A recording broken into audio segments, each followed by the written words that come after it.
Jetzt sind es noch genau 5 Minuten bis zum Start. Second run will be started in Home of sledding activities for 120 years, Oberhof, Germany in 1931 hosted the first ever FIBT World Championships, a two-man bobsled event, 4 times over the years.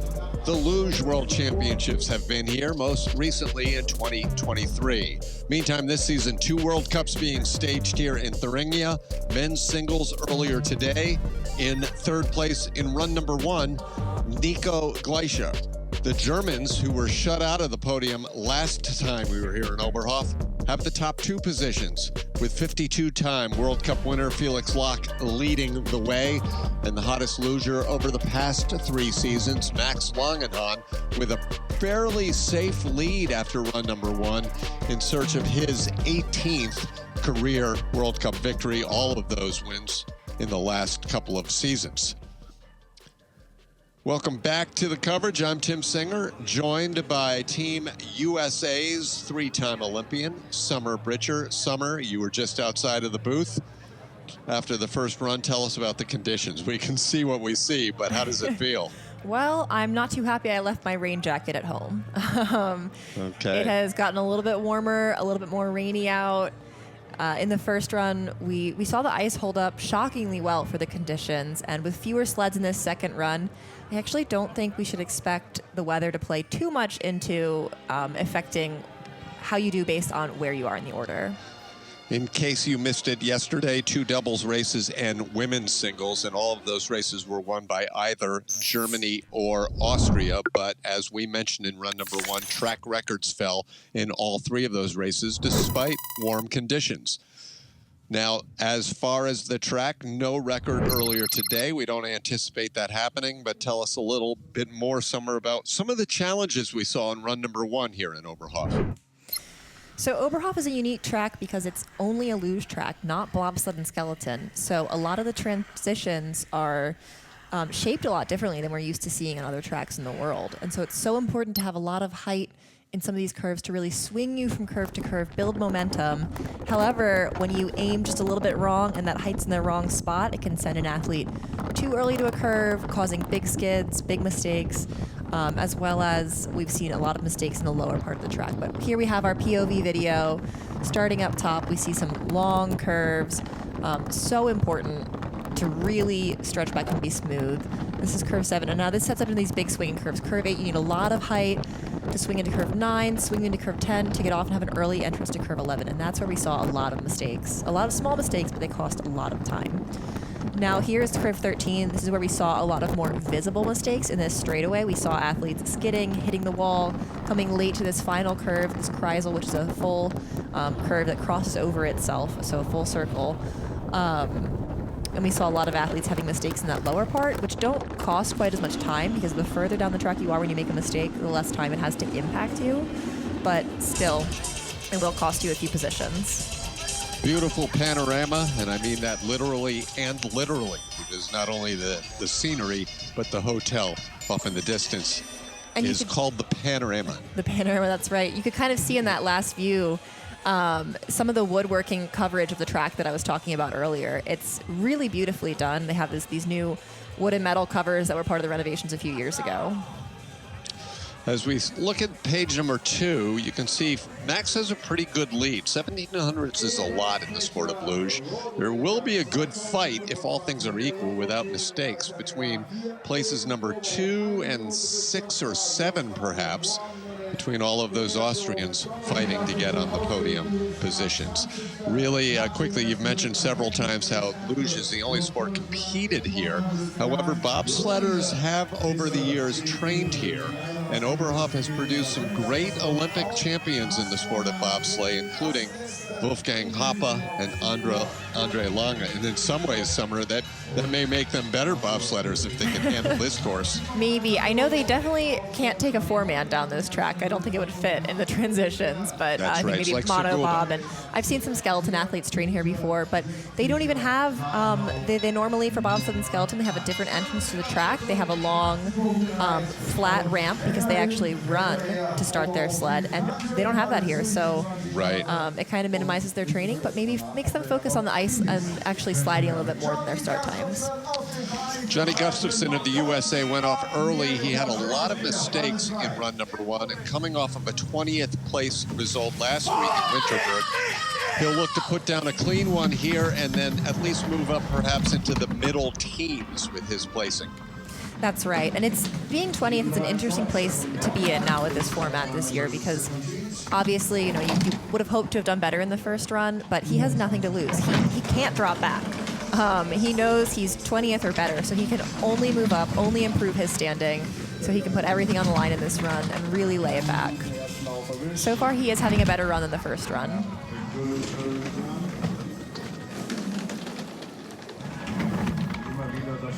His first run time to keep an eye on was 43.644, and you're seeing the total time, but his second run time will briefly flash up here, and it's a 43.535, so better than a little more than a tenth tenth of a second better. Yeah. So he had some improvements there. So to correct you, Summer, I think you actually, in run number 2, the way it is now, you can fall back, because if any of these athletes crash and get a do not finish, they don't get put back into 20th place. They move behind the one-run athletes, which is kind of strange, isn't it? I'm not sure about that. I thought that's what it was, but I think some people were talking about it the other day, that you do hold 20th even if you crash, but I would have to check. All right. Because I'm honestly not sure. So we can at least say, barring a crash, as long as you cross the finish line in contact with your sled, you won't move back from 20th. And you know what? Some of our viewers would probably know better than we, so we'll see if they write on it. Yeah, hop in the comments, check the IRO. Here's Anton Dukosh, top 10 in his last 2 events on the World Cup for Ukraine. The 29-year-old from the city of Lviv, which is the cultural center in the nation of Ukraine. And Ken, writing in this morning from North Carolina, lets us know that Oberhof has held para-bobsled World Cups some years. Oh, interesting, and that makes sense, because in para-bobsled, they have a controlled start to start all of the sleds at the same momentum. I'm not sure the exact system they use, but they don't need the push start space. Check out Ken's excellent website, Sliding on Ice, for up-to-the-minute results and athlete profiles. A great read. This is a pretty nice run, but he is 600ths behind, but they were only 300ths apart in the first run. So Johnny's picked up 1. That's all he can hope for. Anton Dukosh, he'll fall back a little bit this weekend. For the most part, it's been a pretty solid season for this Ukrainian. He's made it into the second run in all but 2 races.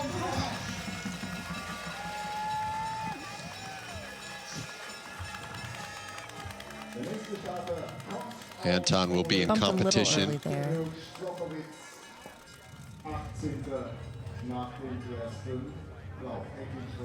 One thing I love is how absolutely supportive the Ukrainian fans are. I can't see the comment section right now, but I'm sure there's about 5 comments supporting Anton and Ukrainian flags, and I think it's so great how many people tune in to support. I was going to say 5 comments and 500 Ukrainian flags, which is sort of like Main Street, Lake Placid. Yeah, Mateusz Sokovic of Poland, 28 years old, from the town of Wrocław. Mateusz has been cruising along on the World Cup for about 7 or 8 seasons now, and has had a few top 10 results. Really has fallen off a little bit in the last couple of years. Equipment, and as I mentioned earlier today, a little bit of a lack of depth in the program, unfortunately. And that is quite a challenge, because having teammates to push you is a huge benefit.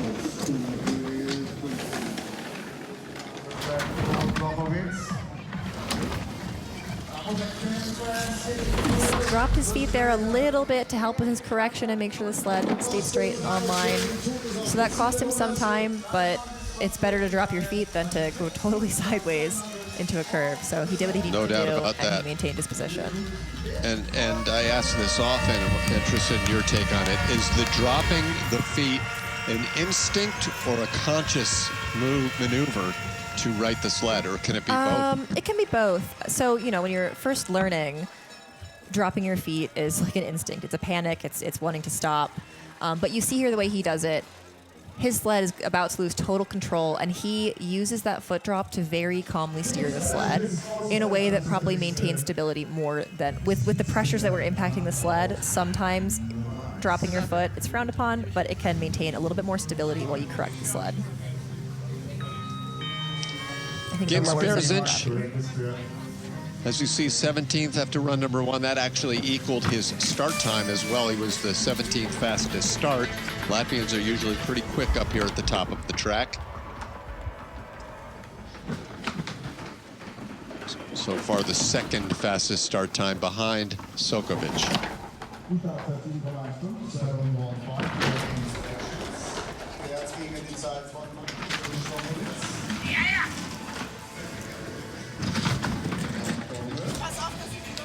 I would really like to see him put his head back a little bit more. He's having an all right run, but there's a lot that can be gained from really a pushed back position on the sled. And now he's got a little better aerodynamic. Quick peek into 14. Gimp's in the lead by 0.3 of a second. He'll hang on to his spot, hope to move up a couple. That's a trained skill, getting that sled back, or is it just a question of overcoming doubt and nerves? Getting the sled back? Getting your head back. Oh, head Keeping back. the head. Right. It's trained. And what you'll see a lot with a lot of the younger athletes sometimes, if an athlete's having a hard time maintaining position for the whole track, you might see them in sections where they're more confident or where it really matters, pushing that position more. So in any long straightaway, aerodynamics is so much more important. So we saw him making more of an effort out of curve 13 into that straightaway to have good position. World Cup debut and making it into the second run for the youngest of the Germans, 19-year-old Marco Lager. He's from the town of Schillersee, which is near the town of Miesbach. And if you know luge, you know one of the greatest, if not the greatest luger of all time. Lives in Miesbach, that being Natalie Geisendebke.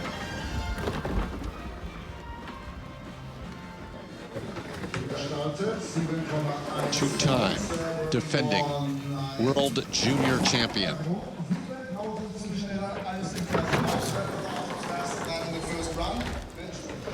So he's already almost 1/10 of a second behind, and they were nearly tied after the first run.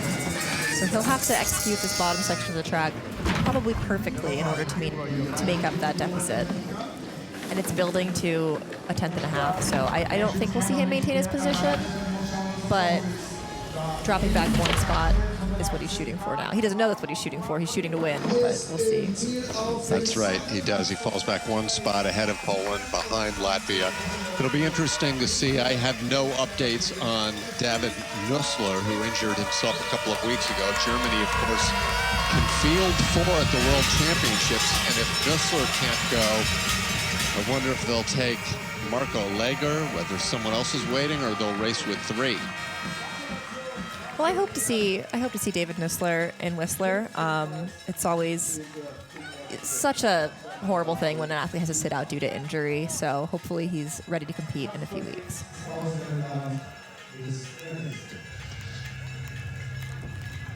Exciting opening weekend for this athlete.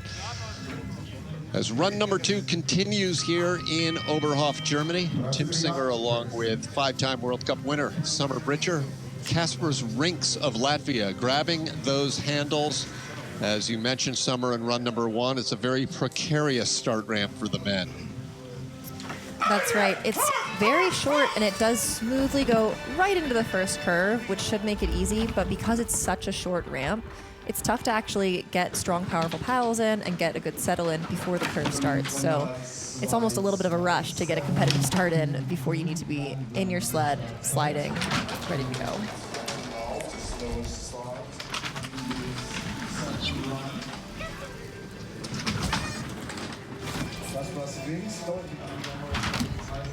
He's having very smooth transitions.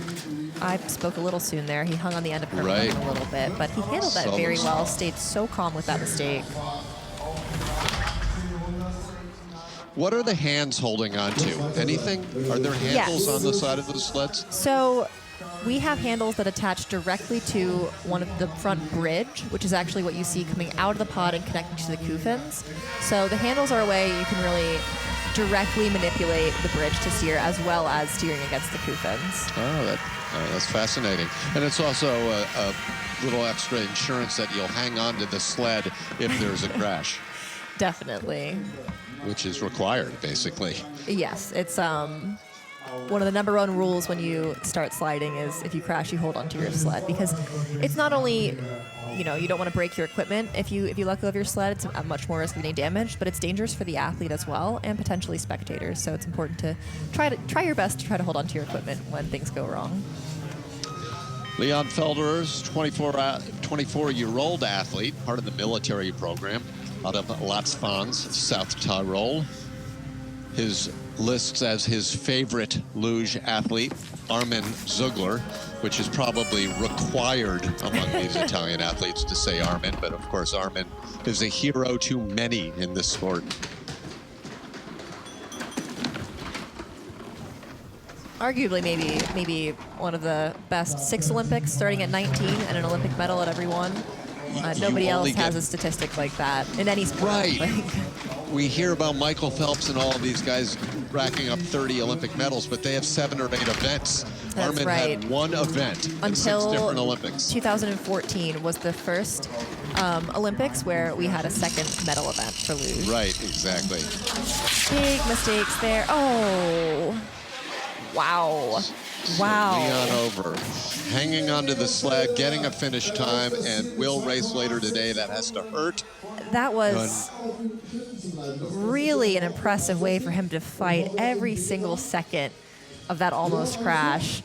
I mean, the way he rode 14 with 1 runner that whole way. I mean, it's not what he wanted. It's a bummer, but that was so impressive. I speak of that often, the great athleticism. If you don't think lugers are athletes, what it takes to keep that sled on the ice, even when you have problems such as this. So see, he's too early over to that wall. It bumps him away. He hits this other wall, sends him into a skid, hits the curve, loop. The pressure catches and brings him almost into a flip. That would normally flip where you go face first into the curve, and he's fighting, giving everything he has to try to stay on his sled and finish that run. Yeah, and Summer, that's actually a timely example of what we were just speaking about the handles on the sled, because without those handles, it could have gotten away from him pretty quickly. Absolutely. Well, I think he's all right. Yeah, we hope he's okay. That's a rare look of frustration from Leon, and justifiably. The race continuing without really much of a delay for Josef Nines of Slovakia. What were you doing, Summer, when Josef competed in his first Olympics in Torino in 2006? I was getting ready to head up to Lake Placid, New York, and try out for the U.S. development luge team. Okay, so I was a few weeks out from my screening camp. So maybe you were inspired by watching Josef and some of the others at the Torino games. maybe. Josef could move this into the green pretty quickly. This is where he finds his speed. Let's check out this split. There was a bit of a skid there. You could actually hear it more than see it. So if you're trying to see when a sled is skidding, the 2 obvious ways are if you see ice with the sled is sideways, that's pretty obvious. Any ice spraying up is a skid, and also if you hear a sharp kind of scratching sound, even if you don't see ice spraying up, that's a skid as well. Well, Latvia's Gins Berziņš has now moved up 4 spots from 17th place to a top 13, so a good run for him. And let's hope the track's doing okay here. We've seen a lot of mistakes in the last few sleds, more than we saw in all of run 1. And that could be, it could be the ice. It could be these athletes knowing it's pretty tight times in this section of the rankings, and they have an opportunity if they really put down a great run to move up. And sometimes when you're giving it your all and really trying to take risks on the track, that's when mistakes are going to happen. Tucker West has about 14 hundredths on the current leader, Ginsten Beersens. Tucker, a three-time winner in the World Cup. All of those race victories were in North America, and notably one of them was in Whistler, where the World Championships will be staged in a couple of weeks. That's right. We should get a stat as well when we talk about German victories, about how many of their victories are on German tracks. Yes. Because it's, you know, almost half of our races every year are actually contested in Germany. That's right. 4 tracks when they're all in operation, and when the 4 tracks in Germany are not all operating, they'll repeat another track to guarantee a 4th race. That's right. Tucker well out in front here as this clock stops with a nice exit of 13, only 800ths. It Now should be enough, though, close. so far at the bottom to carry him. He lost a bit of Tucker time, but did maintain his lead. Hangs on. He'll hang on to a top 12. He'll be the top placing American in today's race. And we'll see Tucker a little later on this afternoon with teammate Ashley Farquharson in the mixed singles event.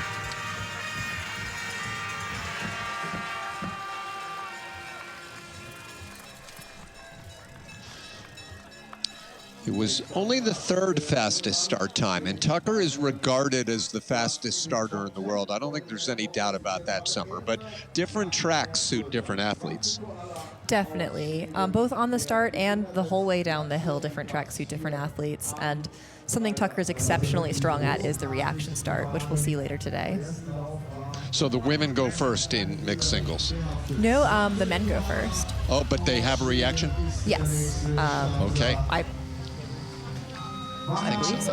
Yeah, we'll check that out. We'll know again, such a new sport. Svante Koala in 11th place after run number 1, Team Sweden. It's a family affair. Svante's sister competes, his cousin competes, his mother is an International Luge Federation official. 1,000th of a second, his advantage quickly lost now to Tucker West. But back in the green and back in the red. Yeah, these are those fun runs for the stoplight keeps changing. Pumped a little early there, but got the height he needed. 200ths back. This is going to be very close. First, second, or third will give him his best result of the season. He is losing time on Tucker, so I think we will see a 2nd place here.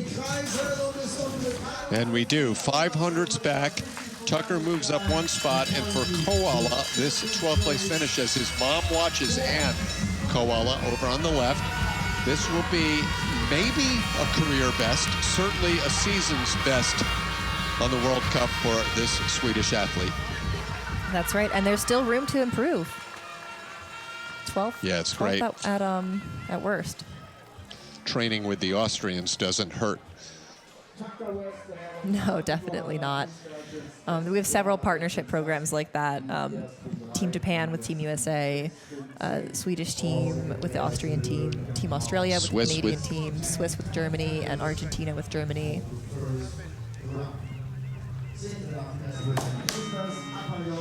Looks like Christers is smiling up there at the start. Why not? A luge ride from top to bottom is fun, even in the most trying of conditions, right, Summer? That's right, and that's the attitude you need to have. Christers 11th place after run number 1. Actually top 10 in 10th place. And his lead, though, only 400ths over Tucker West after the first heat. And as you see, West, at least with the quicker top half. But again, red to green to red. We're seeing the same thing. It's a close run, and we're seeing... Really, they must be neck and neck to see the timing flash from red to green like that. It should be, I mean, technically, the real indication we have is at each split time. But something's going on when you see the color change from red and green. It's the anticipated lead, I think. This is the most I remember seeing in a long time. Now it's trending in his favor when it matters. And he does take his lead, holding onto his spot in the top 10. Krister is currently ranked 5th in the World Cup standings with 1 podium. It's a bit of a drop-off from last season where he finished in 2nd place behind Max Langenhan in the overall points. Yeah, we've seen kind of a huge shift in the standings and the results from last year to this year in men's singles. I don't want to say it's totally unheard of, but generally you expect maybe a little bit of an upset from year to year, but really very different results from what we were seeing last year. 126.677, the 2-run combined time. As we move to our next of the Germans, Timo Grancagnolo throws that shield down, adjusts the face mask, grabs those handles, one final exhale. Hopefully that happened before the shield came down. And now the 21-year-old from Chemnitz near Altenburg on course.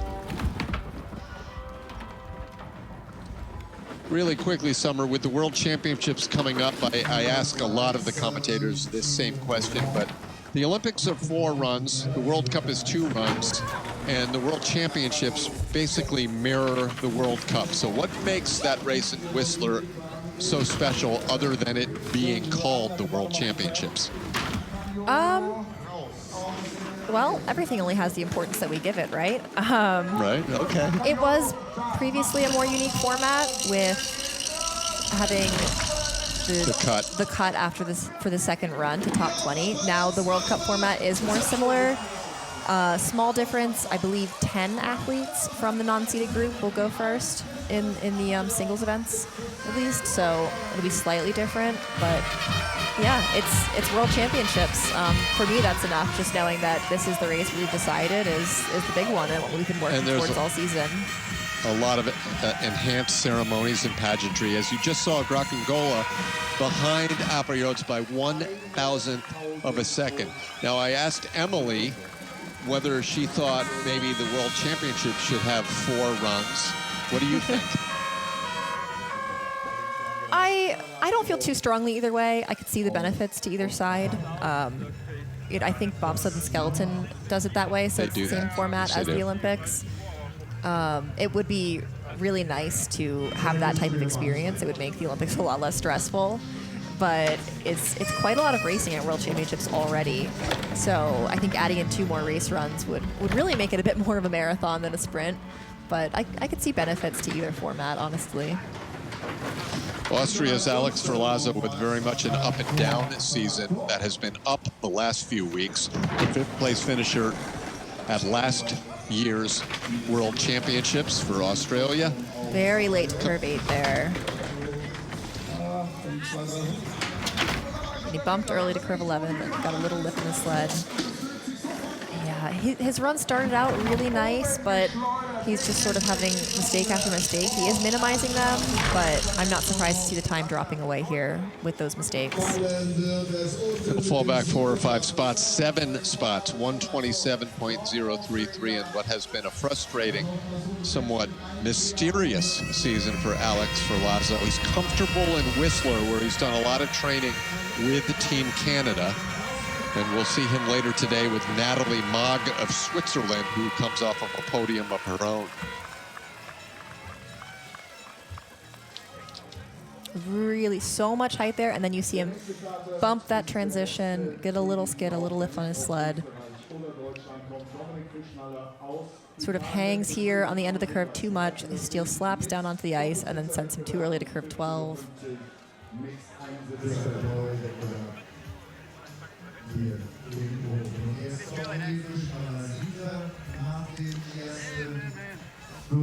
We move now to our final athlete, not from Germany or Austria.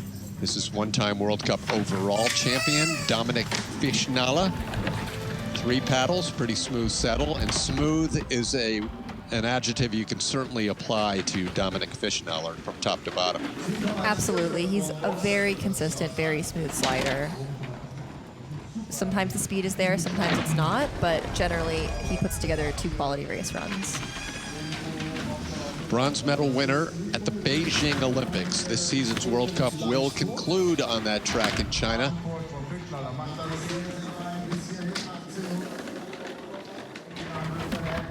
This is a good run. Very nice run. Beautiful exit of 13. Pushes his head back going into the final curve. It was 43.277 in run number 1. He betters that, which is not normally the trend late in run number 2. So the ice is good, and Dominic is even better.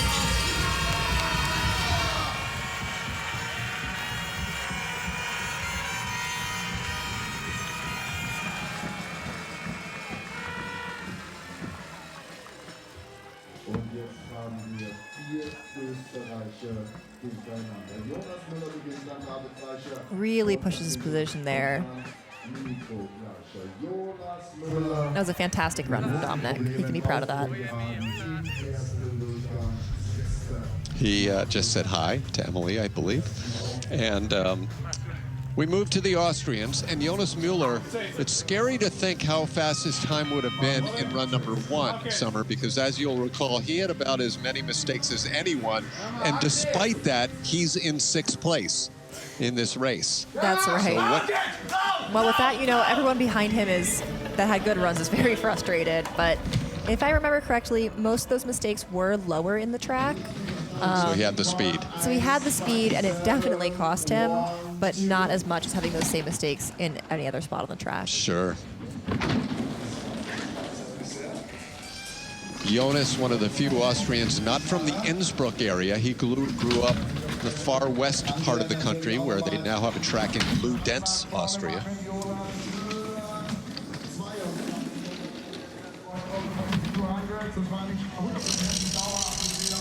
And much better run than his first run. We just saw Dominic better his first run time.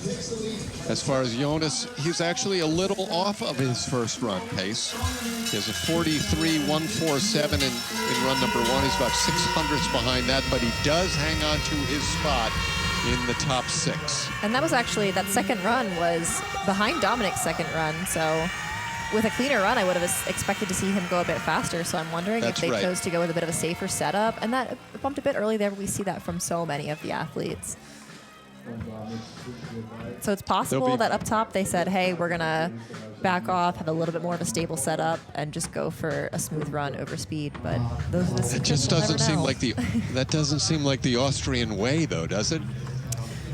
I couldn't tell you, but maybe when you have 4 athletes up there, you can kind of pick and choose and say, okay, we'll make you more stable, we'll risk it with you, because they have, when you have 4 athletes sitting up there in 3 through 6, you have the opportunity to kind of try out different things maybe. Come on, cut! That's the voice of Peter Pence in the background. Pence, an Olympic medal winner at the 2018 Games in doubles and Olympics, where this man was the surprise gold medal winner in men's singles. David Gleicher now on ice, looking for his 3rd podium of the season.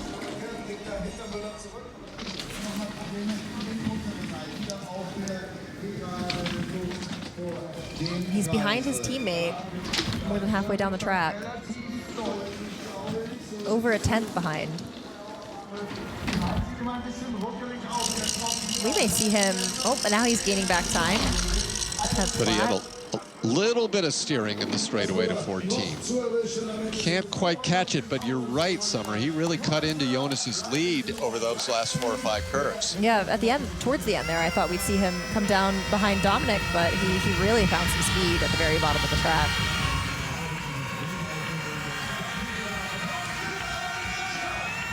Austria leading, 1st and 2nd place. Italy in 3rd, Latvia in 4th.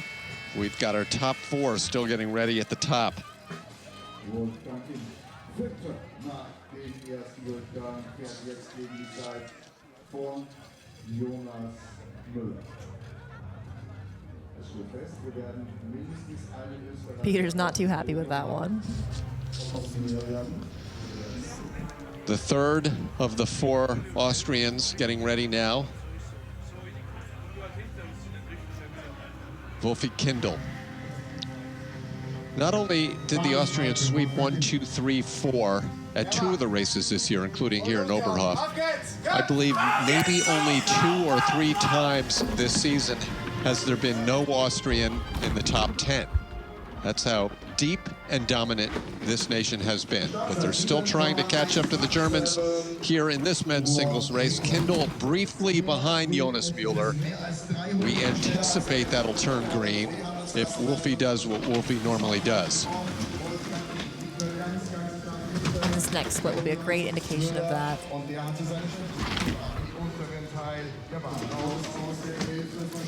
So only 6,000s behind, so he is gaining on Jonas and into the green already. We may see this be over a 10th lead here at the bottom. Just about a 10th. Wow, you called that, Summer. Pretty much spot on, and Wolfie did very little wrong. He is the only men's athlete remaining in the sport that competes in both singles and doubles. And I'm not sure of the lineup, but I would guess, Summer, given the depth of the men's singles program, despite the fact that Wolfie may be the fastest finisher of the Austrians, he'll probably take part in doubles. I'm not sure. I think that'll... I'll take a look at that lineup right now while you give us your expert analysis. I think it'll come down to team policy. But I imagine if he says, hey, I'll be ready to compete, I have the energy for another run after the mixed doubles, I imagine they'll say, all right, give it your best go. It's nice to have 3 doubles teams and 4 singles teams for the men, where you can just pick and choose. I think I've got him tentatively penciled in with Stoy going up alongside Egla Kip later today. But now the matter at hand, Nico Gleischer. He's tied with Max Langenhan atop the points in the World Cup. Nico, a 3-time winner this season on the World Cup, or check that twice, with 4 total podiums. So he trails Langenhan by 2 spots after run number 1. First things first, he'll need to nail this.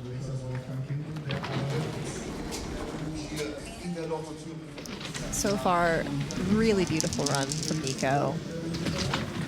A little late to 9, but that's okay if you use it to get the height through 10 to get you a nice entrance to 11, which he did. He did a very nice job there. He's 5 thousandths behind. So this is going to be close. We've seen some crazy speed built by these Austrians down low, but it looks like it was working for his teammates more than him. Nico 600ths behind Wolfgang Kindl. Wolfie is on the podium for the 2nd time this season, and the first podium from Wolfgang Kindl since the opening race in Lillehammer. A little bit of a competition among the Austrians.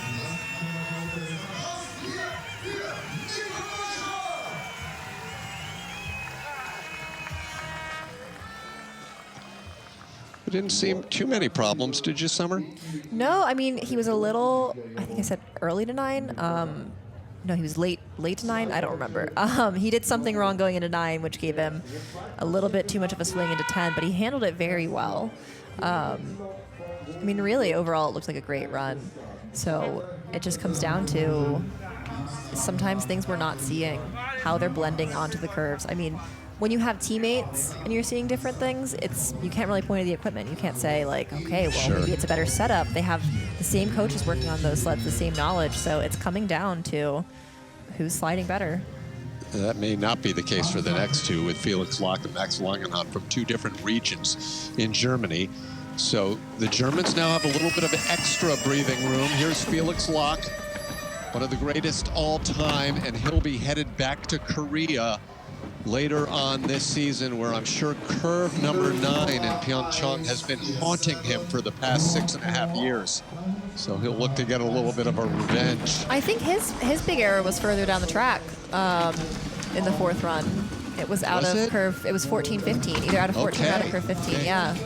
Maybe I just got so used to problems in 9. It was so long ago, but I think he was still in the lead in the 4th run until a major mistake out of curve 14 or 15. Nonetheless, there's your perfect aerodynamic position here on a track he knows so well. Loch across the finish, 43.127. Germany has won this race officially, and now we'll wait to see which German will stand atop the podium. Felix Loch in first place with teammate Max Langenhan getting ready at the start.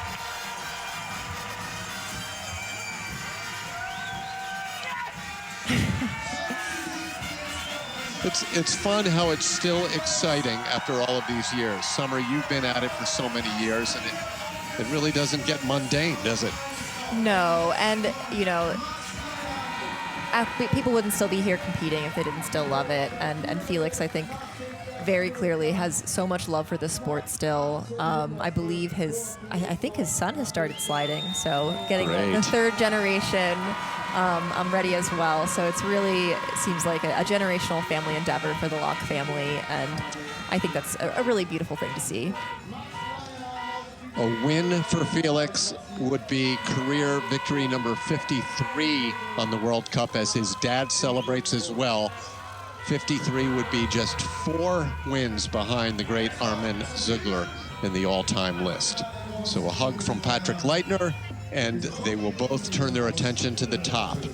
And here is the defending world champion, the defending World Cup overall champion, and now pretty much guaranteed first place if he can put it down cleanly. If not first in the race, he'll hold on to his lead in the World Cup standings. Max Langenhan on course. Almost a 2/10 lead already is such a comfortable spot to be in. Really pushed back. Beautiful position for Max on the sled. Not to jinx anything, but I don't even remember when the last time I saw Max make any significant mistake that would cost him 2/10 of a second. And now it's almost 2.5 tenths. Yeah, I mean, we can call it now. Beautiful exit of 13 into Kreisel. Beautiful run from Max for the victory. The first to greet him at the finish will be teammate Felix Loch, as Langenhan and Loch finish 1-2 in the standings here in Oberhof. A bit of revenge over the Austrians in their second go-around on this track, and peaking at the right time before the World Championships.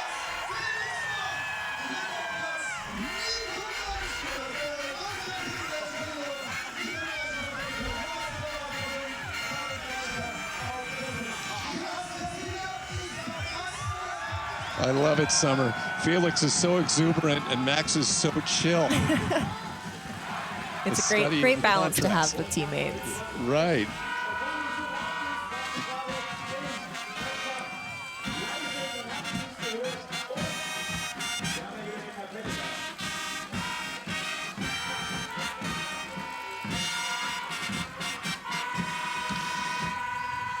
Max will open up about a 40-point lead over Nico Gleicher. Just like that, they came into the weekend tied in the World Cup standings.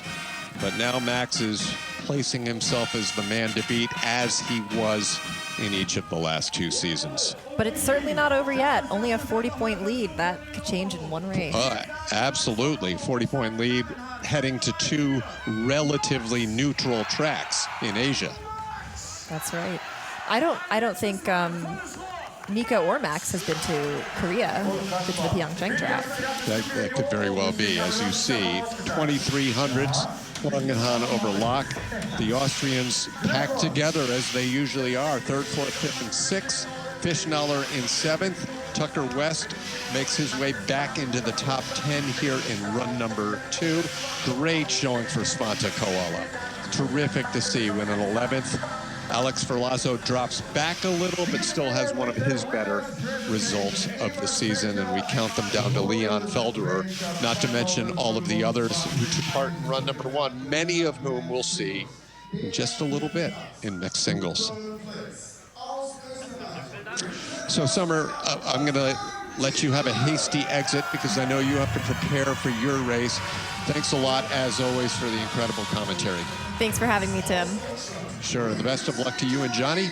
That's Summer Britcher, Team USA. She'll get ready for the mixed singles event as we check out the presentation of flowers to Max Langenhan, Felix Loch right there, and Wolfgang Kindl.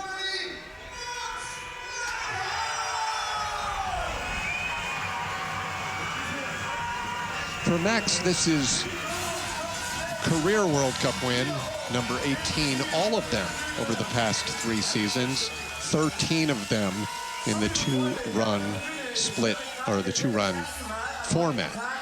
for the time being, we're still keeping those sprint victories among the World Cup overall count. I'll have to get a sampling of opinions on that as I talk to other athletes and officials and what they think. I mean, Armin Ziegler's 57 World Cup victories included 0 wins in the sprint. Also die ersten Sekunden war es rot. 106 stark. Das haben wir gleich dann auch mal in der Lichtstaffel aufgegeben. Was haltet ihr davon? World Cup standings, I believe the advantage is 40. It is 40 points Langenhan over Nico Gleischer. Felix moves all the way up into the top 3, but then the Austrians, as well as Dominik Fischneller, are still hanging in the discussion. Those are your strong nations, at least in men's singles this season. 4 countries holding on to all of the top 10.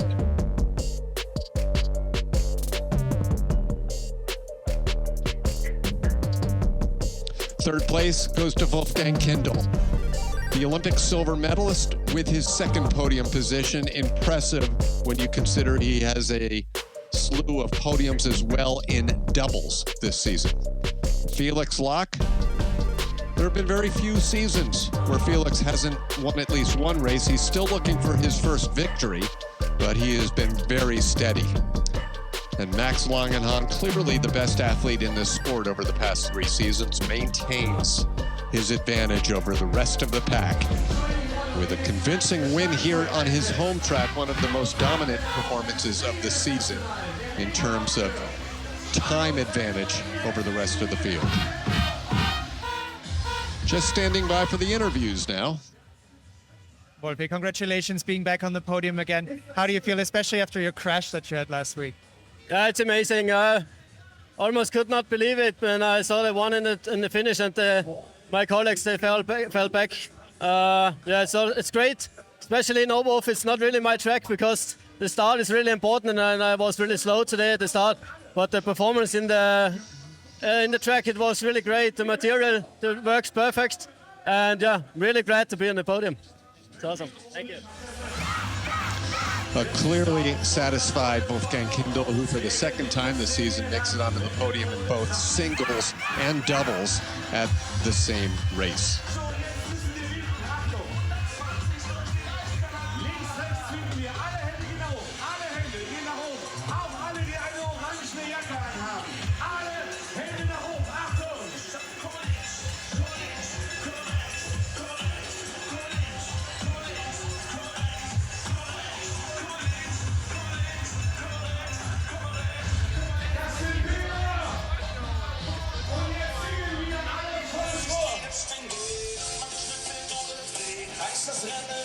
Well, while we wait to hear from the Germans who finished in the top 2 spots,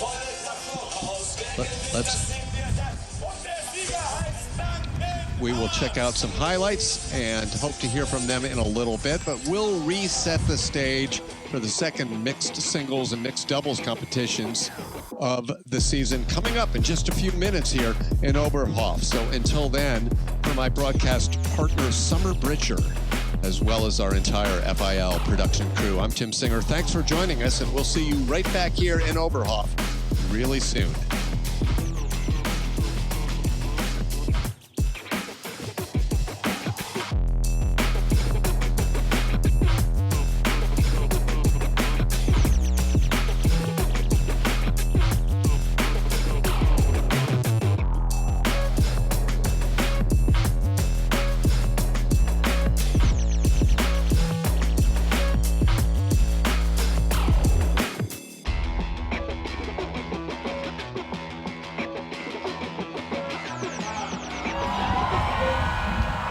Aber es waren 109,2. Wollen wir die 110 schaffen?